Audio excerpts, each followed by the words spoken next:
A city sets ablaze as a child amongst the flames blankly gazes out before collapsing. The child, Shiro Emiya, now a teen and a novice mage, has grown up to be a kind person, helping everyone under the roof. Dreaming of being a hero of justice. Shiro goes through his morning routine together with Sakura, his junior, who comes in to make breakfast, and Fujini, sensei at their school, but also the landlord's daughter, who often crashes to eat. The TV blares the recurring gas leaks throughout the city, causing casualties. At school, Shiro helps around the school with his friend Issei and has a brief encounter with another student, Rin. Returning to class, they also get into a slight quarrel with Sakura's troublesome brother Shinji. That night, as he returns from school, a strange little girl passes by him.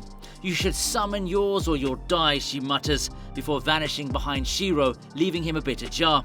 Meanwhile, the reports of accidents around the city keep rising. Shiro reminisces of the time when hundreds had died in the fire with him, the sole survivor, saved and adopted by an all-powerful mage, Kiritsugu. Coming back from his work, he feels like he saw Rin. The next evening, while cleaning the dojo at school, Shiro witnesses two men in a lethal clash. One of them, Lancer, spots him and chases, stabbing him to death. However, Shiro, having visions of Rin, wakes up injured but alive and finds a red stone necklace lying around him. He reaches home, only to be attacked again by Lancer. However, as he stumbles into the storage room trying to escape, a woman appears, armored and wielding an invisible sword, defending Shiro. Turning to Shiro, she asks, "Are you my master?" before springing off to combat Lancer and send him retreating. While Shiro tries to make sense of the events, the woman introduces herself as Saber, senses another opponent around and then rushes off. Following her, Shiro finds her combating the second guy, Archer. However, Shiro yells, commanding her to cease, making her involuntarily freeze. Surprised, he witnesses none other than Rin standing beside Archer. Rin sips tea at Shiro's together with him and Saber. Coming to learn that Shiro's a novice with almost no hold on even fundamental magic, she explains the situation to him. Shiro has been chosen as one of the 7 masters to fight in the Holy Grail War. Each provided a servant for assistance. Hence, Saber, a strong class servant, is his. She points to the marks on his hand, the 3 command spells that bind the servant's obedience to them. However, Shiro used one when he yelled for Saber to stop him. To help him understand the situation a little better, Rin decides to take him to the overseer of the war, Girei. Rin and Shiro meet Girei at the church. Girei defines war as the fight to the death between the masters to achieve the Holy Grail that shall grant any wish. However, Shiro refuses to spill blood. Girei gives him the chance to use his command spells and drop out or fight and win to prevent the Grail from falling into the hands of a possible evil master, shedding more blood. He reminds Shiro of the fire, making him realize that it was an outcome of an evil winner. Leaving the church, Shiro decides to fight and shakes it with Saber. With everything explained, Rin announces herself as Shiro's enemy but spares him for now, indebted for stopping Saber earlier. Their chat is, however, broken as the little girl appears before them with her colossal servant, Berserker. Rin and Shiro stare in awe at the massive Berserker as Ilya, the little girl, cues him to attack. He pounds towards them, neutralizing Archer's attack and landing behind Shiro. Just as he's about to end him, Saber zaps and counters him, sending him flying. Rin tells Shiro to run away, going after them. However, Shiro's selflessness doesn't allow him to, and he follows to help Saber.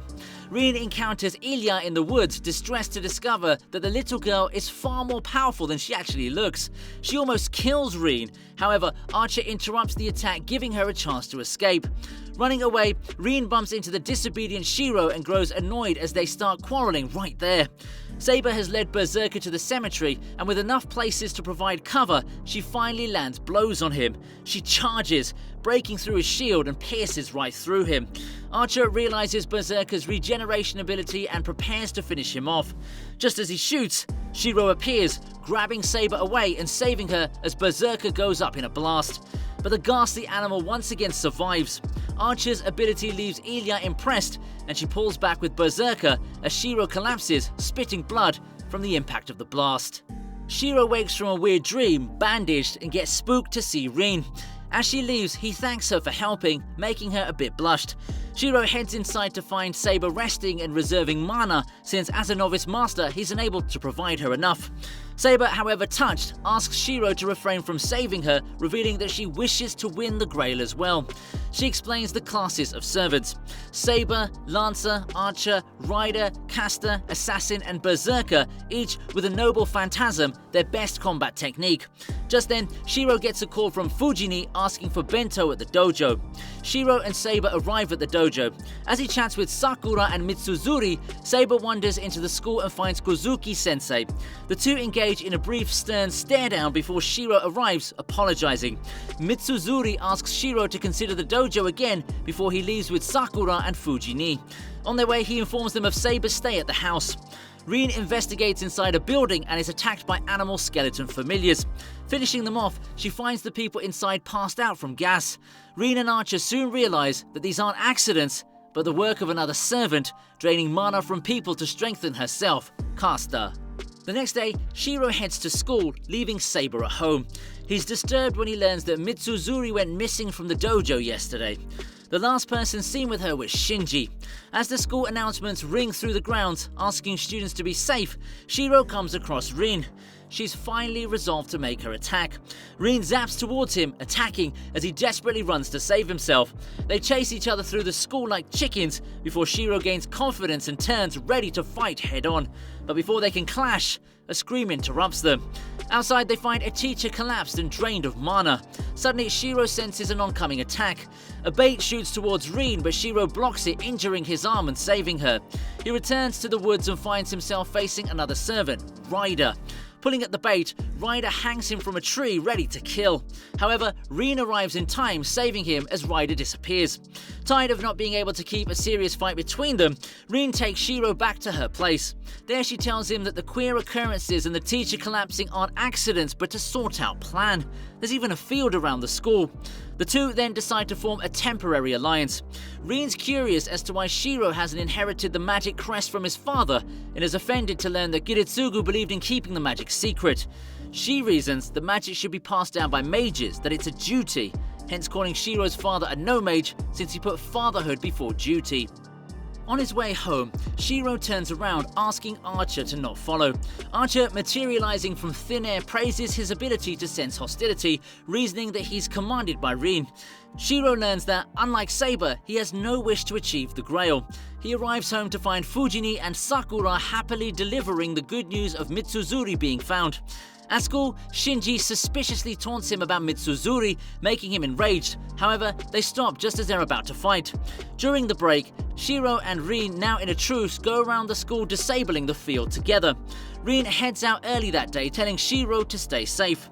On his way out, Shiro is met with Shinji, who reveals himself as one of the masters and the field his plan. He offers him to join hands, however Shiro refuses. Shinji informs that Sakura has no idea, hence to speak to her about it. That night, as Shiro sleeps, invisible strings swing into his home, wrapping around him, and in a matter of seconds, Shiro finds himself summoned to a temple in front of the caster. Finding him gone, Saber soon follows, only to be blocked by the assassin guarding the temple. Inside, Shiro is immobile. Caster moves in to steal his command spells and drains him of life. In a flash, Archer appears, slashing down the strings and standing before Caster, defending Shiro. Saber finds Assassin as a lethal opponent and is unable to pass through him. Meanwhile, Archer stands before Caster. She reveals that the Assassin has no master. He's just a pawn of hers that she's managed to summon herself. Archer charges at her, killing her. However, she materializes above them and through the immense mana that she's gathered from killing people, launches powerful blows at him. She aims for Shiro, but Archer swoops in time, carrying him by the back of his shirt, enraging the poor hanging Shiro, who wails, protesting like a helpless baby. It's not long before Archer takes the upper hand and blows her away with his noble phantasms. To Shiro's surprise, Archer lets her go. Before leaving, she comments on the similarity between the two of them. Archer reasons that he'll wait for Caster to prey on the people and gain enough mana to crush Berserker. Coldly, he justifies that without sacrifices, you can't save anyone, making Shiro so enraged that he jumps to punch him. With the truce violated, Archer swings his blade, slashing Shiro's whole back. Drenched in blood, he desperately tries to crawl back but is slashed, once again causing him to fall outside where Saber catches him. The assassin, seeing the situation, soon realizes that Caster had fled and allows them to leave. However, Archer comes in to finish Shiro off. In a swift, assassin counters his attack, feeling offended by his intrusion. As the two engage in a clash, Saber retreats, carrying an injured Shiro home. Shiro wakes up from a weird dream once again. Seeing Archer fight earlier, he's stuck on him and imitates Archer's combat form, finding himself combating better through his techniques. At school, students huddle around watching Rin impatiently wait outside their classroom. As Shiro appears, she points towards him, baffling the audience and dragging him along. On the roof, Rin apologizes for Archer's attack, seeming worried for him. She assures him that she has used a command spell to prevent him until the truce ends. While they talk, Shinji's up to mischief. Suddenly, a sinister shield erupts over the school. Shiro and Rin hurry downstairs to find the students have collapsed. As they take in the scene, skeletal familiars once again appear before them. At that moment, Shiro decides to use his command spell and summon Saber. She appears in all grace, slashing away. As she provides them cover, they rush to investigate, only to find a quivering Shinji and his servant Ryder dead with a twisted head. Meanwhile, Saber encounters Caster in Ryder's form, tauntingly caressing her cheek before disappearing. With the shield gone, Rin interrogates Shinji, who refuses to give in and runs away. While Shiro looks after the students' limp bodies, Rin compliments how level-headed he is to deal with so many bodies, to which Shiro calmly replies, "I'm used to dead bodies." Archer finally arrives after the party's ended and is baffled upon learning that a servant has fallen. The group fills him in on the event and decides to retire for the day, deciding to locate Caster's master as their foremost priority. At night, Girei is paid a visit by a maniac Shinji, begging to withdraw. However, he offers him an available servant, providing an opportunity for him to continue. In the morning, as Shiro arrives at school, Rin grabs him, trying to convince him that Issei might be Caster's master since he's from the temple. Giving the students a continued episode of their drama to watch, Rin finally pulls him aside and he promises to find out about Issei. He keeps his promise by stripping poor Issei off to find command spells. On his way home, Shiro changes his course towards Sakura's house to check if she's well after the incident, but finds Rin peeping. Seeing him, she pulls him aside roughly, making him go red. The woman is too brazen to pull a guy like that and destroy his dignity. She shows him the strange blonde man standing outside Sakura's house. Once he's left, Shiro tells her that Issei's in the clear. Strangely, she asks him how he'd feel if someone was given away to be adopted without a say. Back at home, Fujini blabbers, telling Saber of Shiro's childhood and dream to be a hero of justice. Upon Saber asking why, he wishes that Shiro ends the conversation. Sitting alone, he wonders why he can't speak the true reason behind his wish to complete Giritsugu's dream of becoming a hero. Rin lays in bed, finally aware of Archer's past. At school, Rin and Shiro learn through Issei about Kuzuki-sensei. He's been living at the temple with him and recently welcomed his fiancée as well. Suddenly, everything becomes clear. He's Caster's master and the fiancée is Caster herself. Having found their target, Saber, Rin and Shiro wait in hiding for Kuzuki to return home. Surprisingly, Archer's not present on Rin's orders. Soon, they see the silhouette of Kuzuki appear and Rin shoots at him. Her attack is immediately blocked by Caster materializing before them. Now aware of their presence, Shiro steps out, informing Kuzuki of what his servant has been committing behind his back. However, he remains unwavering and allows Caster to do as she pleases. Hearing this, Rin spins out from her cover, attacking Caster and igniting the clash. Showing herself, Saber zooms towards Kuzuki, unaware that he's a lethal mage to attack. Kuzuki delivers a serious blow, sending Saber crashing and collapsing, and goes to Rin next, rendering her unconscious. Seeing her down, Shiro's triggered and extremely furious. His body courses with mana, and despite being a novice, he formulates blades like those of archers, countering Kuzuki's attack. Seeing this, Kuzuki and Caster retreat as Saber rushes to Shiro. Somewhere in a dreadful building, Shinji converses with the blonde man, his new servant.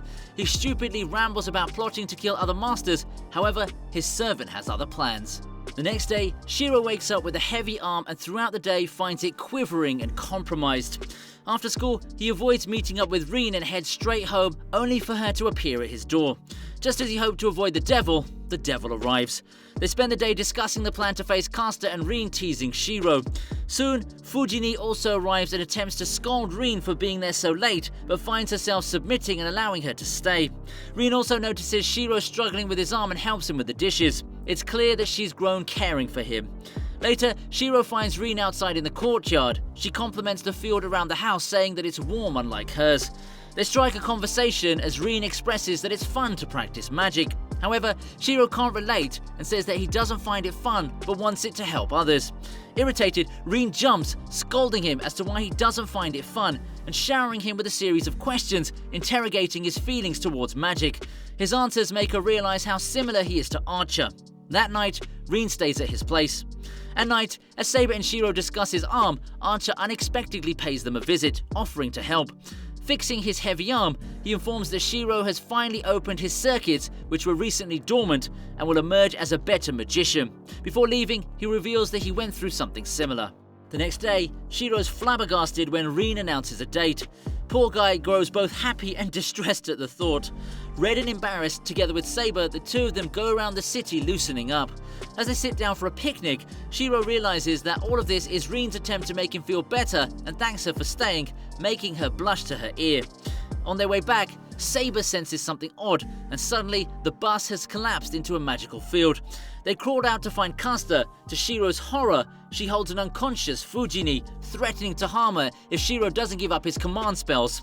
Being selfless, Shiro offers his arm, but Saber couldn't allow the sight of a beloved master to give up himself and attacks Caster.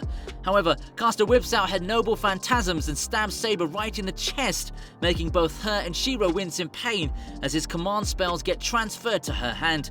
She cackles in victory, claiming that Saber is now hers since Shiro just lost his status as a master. With Saber in her shackles, she orders her to kill Rin, and Saber involuntarily charges. However, Shiro comes in between, getting stabbed through his shoulder and collapsing. Now at that moment, Archer arrives, destroying Caster's familiars and creating an exit. Watching Shiro gravely injured, Saber grows tearful and with a strong will manages to defy Caster just enough to allow her friends to escape. Caster appears at church in front of Kirei, showing him how she has defied rules and now Saber is hers. She demands a lesser grail from him and upon him rejecting, attacks him.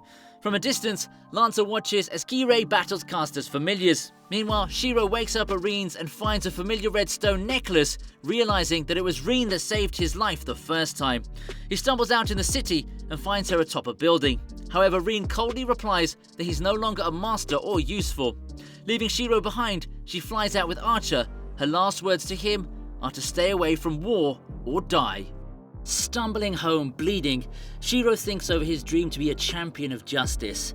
The next day, after making himself a lonesome breakfast, he heads out with a wooden sword. At the church, Caster has killed Kirei and wreaks havoc trying to find the Grail. Punishing Saber for resisting her commands, she taunts her as Kuzuki joins them, staying for an unset objective. Rin and Archer decide to take out Caster. Arriving at the church, Rin decides that Archer shall face Kuzuki and her, Caster, saying that once she's defeated her, they can take Saber back and restore Shiro as master. Her words don't sit well with Archer. Nevertheless, they stand up before Caster and Kuzuki. As Rin engages with Caster, Kuzuki zaps to attack her. She calls out to Archer, who surprisingly throws her away instead, defending Kuzuki. Baffled, Rin watches as Archer willingly sides with Caster, reasoning that she's a superior master and gives up his status as Rin's servant, making Rin lose her command seals. Just as Kuzuki attempts to finish her, a zealous Shiro reveals himself, defending Rin.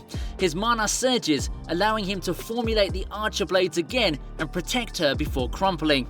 However, Archer demands to let them go for now.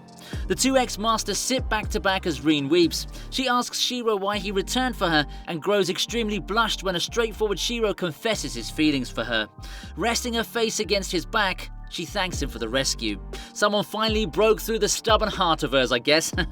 Now servantless, Rin and Shiro once again join hands, deciding to find allies to take Caster down. Their target? The strongest servant there is, Ilyar's Berserker. At the church, Caster wonders about the Lesser Grail's absence. She reminisces about Arthram, the first master who summoned her. Arthram was obnoxious, he degraded her, calling her a witch, and fearing she'd disobey him, used a command spell barricading her from using her noble phantasm on him. Despising him, Caster severed her servant master contract and burned him to death. As she lay dying, she was saved by Kuzuki and has since served him ever since. Rin and Shiro arrive at the outskirts of Ilyar's castle. Making their way in, Rin asks Shiro to step forward, only to be sparked by Ilyar's security magic. Amused, the poor girl walks in herself to be sparked as well. You reap what you sow. Inside, Ilya notices the two, asking her servants to let them in. While going out to receive them, the two are interrupted by negative energy and find an idiotic Shinji yelling around. Seeing such a ridiculous master, they advance to kill when they're interrupted in true means. Gilgamesh, the blonde man, stands atop taunting. He states he shall kill them and the Lesser Grail shall come running out.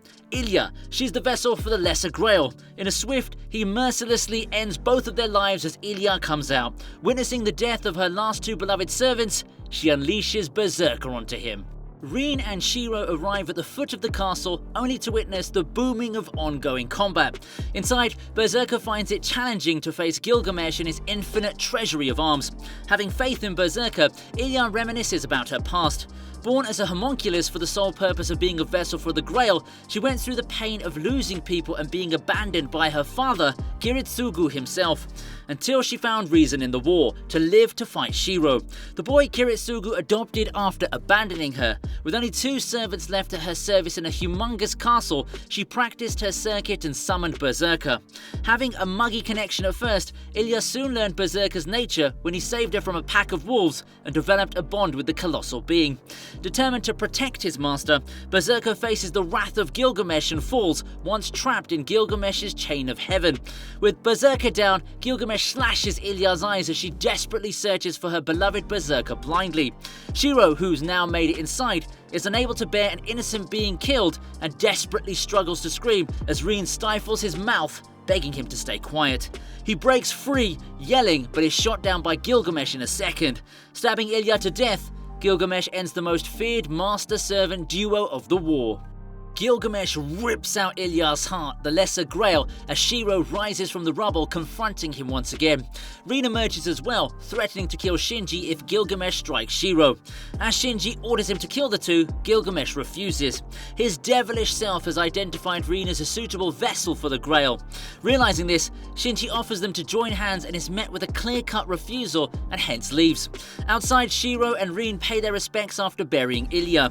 Scorning Shiro, Rin tearfully scolds him to not act so selflessly to save everyone. However, Shiro's determined. As they sit pondering over the situation, their old foe Lancer appears. The two immediately get on their toes and start arguing, asking each other to leave as they combat. Seriously, they really need to see when to bicker. Amused, Lancer climbs down, announcing that he poses no threat and offers to ally as ordered by his master. He compliments Rin, saying she's pretty and if he'd have a female master, it would be her.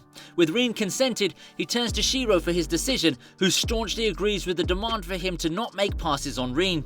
The lover boy is possessive. With the trick up Rin's sleeve, the trio arrive at the church with Archer welcoming them at the entrance. Lancer steps forward to face him as Rin and Shiro make their way in. Shiro and Rin finally face the formidable duo as Shiro realizes the objective isn't to defeat, but to hold out the rugged foes until the plan's in action. Muttering "Trace on," Shiro formulates the blades once again, ready for battle. Outside, Lancer and Archer are in a fierce match. Determined to finish Archer, Lancer, wielding his spear, unveils his noble phantasm, Gei Bolg, the spear that never misses its target. Defending himself with his best shield, Archer still fails to withhold, as Lancer's spear pierces through, rendering his arm useless. Realizing that Caster's eyes are now off him and occupied elsewhere, Archer reveals that it was all his plan, and Lancer withdraws, acknowledging his plot. Inside, Shiro is almost finished by Guzuki as Rin runs out of her magical gems against Caster. With no choice left and Shiro in a bad spot, she opts for martial arts and injures Caster gravely to distract Guzuki. Just as he's distracted, Archer appears, murmuring the same chant as Shiro, "Trace on," and formulating multiple swords slashing at Guzuki. However, Caster comes in between, bringing herself to an end. With his only objective, to return Caster to her land she yearned for gone, Guzuki attacks Archer, but is killed as well. The troublesome pair is now finished. Shiro runs towards Saber, unaware as a pack of swords comes down on them just as Saber pulls him away. Rin yells at Archer, questioning why he's ongoing now that Caster's off. Declaring she's no longer his master and trapping her, he advances towards Saber and Shiro, revealing his true will is to kill Shiro. Freed, Saber stands defending Shiro. However, with no master, she can't perform remarkably. As she collapses, Shiro, formulating blades, goes for Archer and is almost killed. Reaching out to Saber, Rin calls out, asking her to pack the Servant Master Oath. Saber returns and, now back in form, easily overpowers Archer. However, Archer unveils his noble phantasm. Rising, he chants, "I'm the bone of my sword, unknown to death nor to life. Unlimited blade works," bringing them into his reality marble. To the desolate land where all the swords fought in his life are stored, his true noble phantasm. The same place which Shiro dreamed of too. Replicating Saber's sword, Archer attacks, but Shiro, exerting all he can, replicates the same, facing off the shower of blades and disrupting the marble. With no choice left, Archer kidnaps Rin as a hostage and decides to meet Shiro later to face off personally. Archer is Shiro himself from an alternate reality. He strived for his ultimate dream, to save everyone and leave none, to be a champion of justice. Once the miracle was achieved, one would think he would rest for his service, yet the man was cursed to be a guardian and exploited. Forever facing the trauma of killing and killing, his own ideals turned against him. Rin wakes up tired, questioning Archer if he feels anything for humanity when Shinji walks in with Gilgamesh to acquire Rin. Coldly, Archer allows them to have her once he's done with Shiro. As Saber and Shiro head out to face Archer, they're met with Lancer, willing to join hands once again. Together, the three set off for the clash. The three arrive as Archer waits for them in Iliad's castle.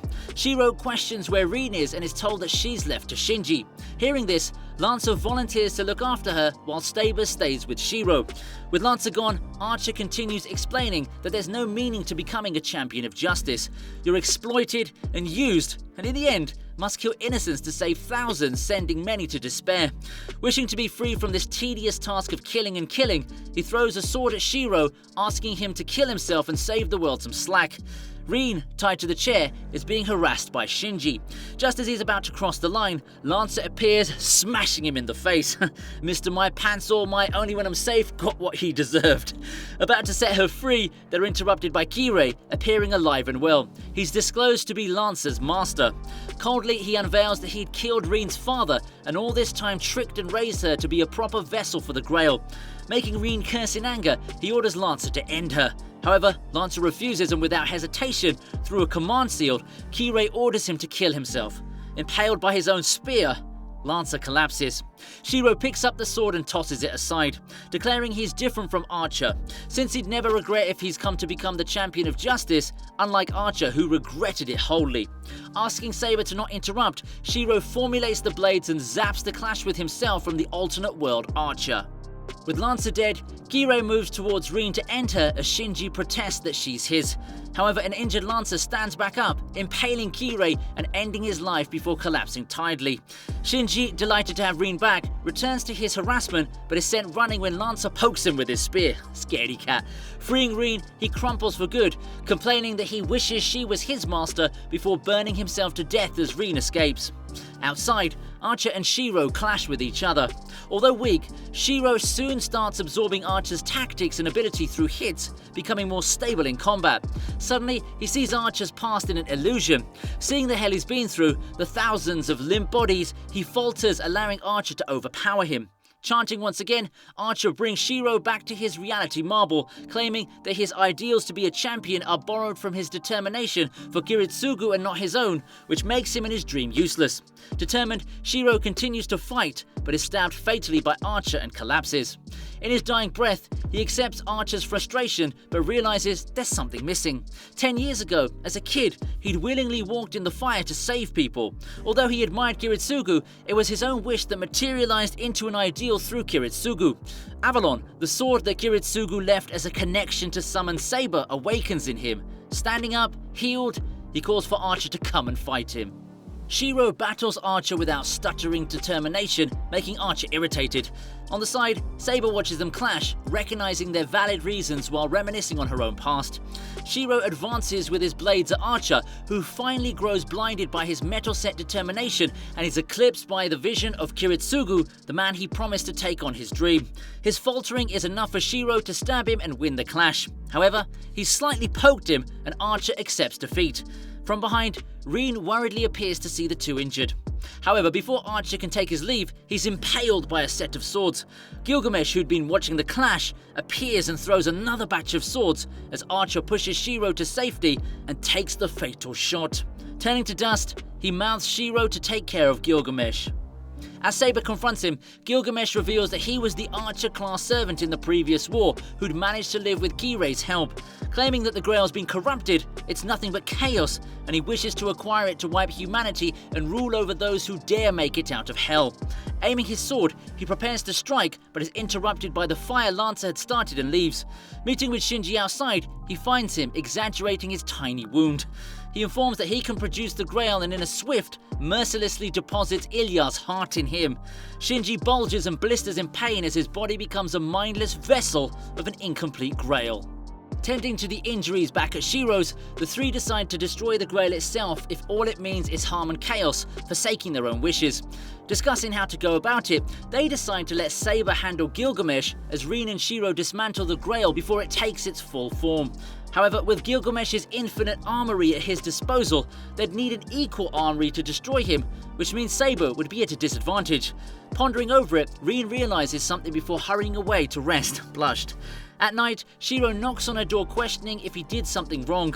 Inviting him in, she explains that to fight Gilgamesh, only Archer's marble is a worthy match. However, Archer's gone, but Shiro is here. Therefore, she'd have to implant her magical crest into Shiro to provide enough mana and enable him to summon Archer's Land of Swords to combat Gilgamesh.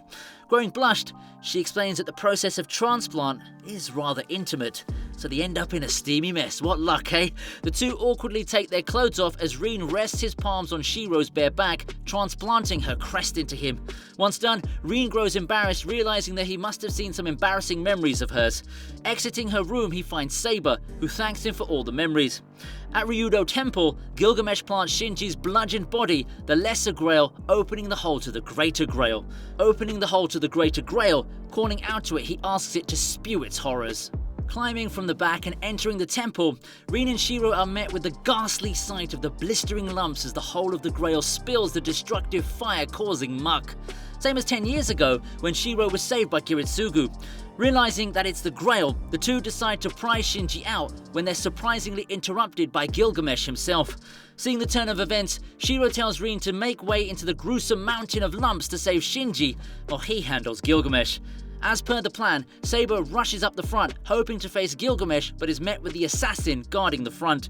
Confused as to how he remains when Castor is dead, Assassin reveals that he isn't a real servant, but a fictitious one, hence he has no objective. He'd been simply wishing to face the remarkability of Saber once again. Distraught, Saber gears to face him. Battling with him, she fears his hidden blows. However, this time, she manages to zap past while slashing the assassin across the chest. Accepting his defeat, he happily dusts away, granting Saber permission as she runs inside. Inside the temple, the Grail's hole gapes bigger as Shiro attempts to trace all of Gilgamesh's weapons to combat him, giving him a fitting fight. Just then, the lump agitatedly grows, creating a massive arm coming to grab Gilgamesh. It seems that Rin has successfully removed Shinji and the Grail wants him now. However, Gilgamesh brings his most formidable weapon Ea, destroying it while creating a massive blast, causing Shiro to collapse in tatters. Lying in tatters, Shiro gathers his determination and stands back up. Just as Gilgamesh shoots, Saber arrives, defending him. However, he asks Saber to go to Rin's aid. As she rushes off, Shiro chants, summoning the reality marble and bringing Gilgamesh inside with him. There, he engages in a fitting final battle with him. Saber arrives at the foot of lumps, calling out to Rin, but is unable to cross, for it's toxic to her as a servant. Rin puts a command seal banning her from coming to her as she gets engulfed by the lumps. Struggling, she accepts her fate and uses another command seal at Saber to destroy the Grail, despite sacrificing her and Shinji. As Saber tries her best to withhold the command, Archer's voice grazes Rin's ear. A platoon of swords free her from the lumps just as Saber destroys the Grail. Safe at last, Rin watches as Saber bids goodbye and vanishes. Inside the reality marble, Gilgamesh gets agitated more than ever as Shiro combats him fatally. Even his strongest arsenal puffs to dust and is forced to bring out the Ea. However, Shiro, coming down at him through the sky, slashes his arm carrying the Ea, defeating Gilgamesh. As the reality marble dissolves, the Grail's hole gapes, vacuuming Gilgamesh, who tries to drag Shiro with him. However, a sudden sword impaling right through his forehead. Archer's proved to be the fatal blow. Rin finds Archer, who is still alive. Disappearing for good, he tells Rin to take care of him as Shiro comes out behind. 2 years have passed since the Holy Grail War and the disappearance of Saber and Archer. Shiro, now better at tracing, can create several weapons, still dreaming of the day he clashed with himself, Archer. Making them breakfast, Shiro and Rin leave for their classes at the Clock Tower, England. In the hall, they meet a fellow classmate, supposedly smitten with Shiro, and a rival of Rin, who grows jealous, engaging in a scramble with her. What a lucky guy, man, to have 2 girls fight like cats over him. Getting injured in the duel, Rin complains as she asks about the letter Shiro has received to join the Mage Association. The next day, Shiro wakes up to Rin examining the archer blades he's formulated and asks him to come with her. Taking him to the ruins of Glastonbury, the resting place of Saber, she gives Shiro a proper chance to say his goodbyes. On their way back, Shiro reminisces about the month after the war ended, where Rin and him had started seeing each other. She had decided to come to Clock Tower to train as the successor of her family and offered to bring Shiro as a pupil of her, allowing him to develop into a proper mage. The next day, Shiro turns the invitation down, since being a mage of the Mages Association would restrict him, and all he wants to do is be free, to save and leave none. To be the champion of justice and become Archer himself. Hand in hand with Rin, he decides to stream into the future together.